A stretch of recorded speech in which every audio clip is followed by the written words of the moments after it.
Everybody, my name's Roberta. I'm your occupational therapist. I wanted to take a few minutes today to talk to you a little bit about what trips kids up with handwriting and also to offer you a possible solution to the problem. I've done a lot of research on handwriting, and I must say that I've done it out of interest, not because it's part of occupational therapy. Occupational therapists really look at the roadblocks to success in any kind of motor or emotional problem. And I think that handwriting falls into a roadblock to success for many students.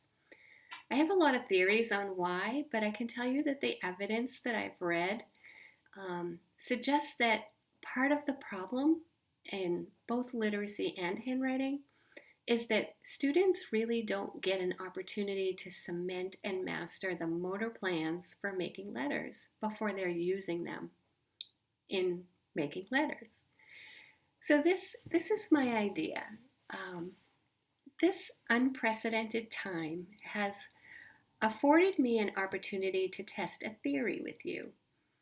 My theory is that if we can practice for the sake of practice, making lowercase letters in a neurologically efficient manner, that it will help both relieve some of the anxiety students feel when they're asked to write, but it will also help with their development in reading and writing. I am working on a slide deck that has the lowercase letter formation instruction for each letter of the alphabet.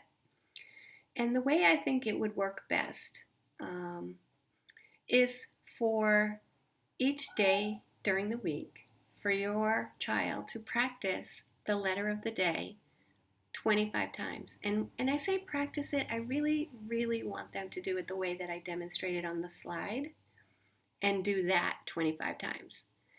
And at the end of the 25 times, to flip their paper over and try writing it with their eyes closed. Most of the time, the students are so excited when they see that they can make a letter correctly with their eyes closed that they're highly motivated to keep going. And if they do make it correctly, that means that they have a motor plan.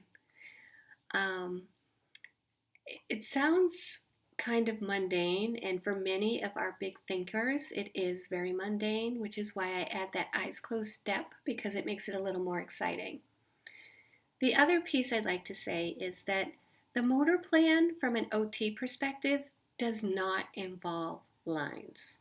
From an OT perspective, we really want that motor memory of the letter to be so cemented in the brain that if I ask you to write it on the ground, you can write it. If I ask you to write it on the chalkboard, you can write it. And if I give you a piece of paper with 1, 2, 3, or 4 lines, you can accommodate those lines and write it. So that's what motor planning is, and that's the difference between motor planning and handwriting. In the next couple of days, I'm going to record myself drawing each, I said drawing, I really meant writing each one of the letters of the alphabet in the order that a very popular and scientifically proven handwriting instruction curriculum suggests. I will make these slide decks available to your classroom teachers, as well as I can send them to you directly if you email me and say you'd like one. Each slide will have one letter on it, and I will narrate the steps so that you'll know what I say and your child will be able to internalize my steps. If you have questions, if you have concerns, I do respond to emails, and I do have office hours during this time.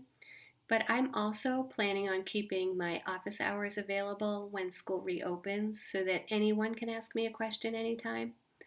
And I am hoping that your family is okay and doing things that give them joy every day. I miss seeing your kids. I miss seeing my friends. And I look forward to seeing you as soon as this is over.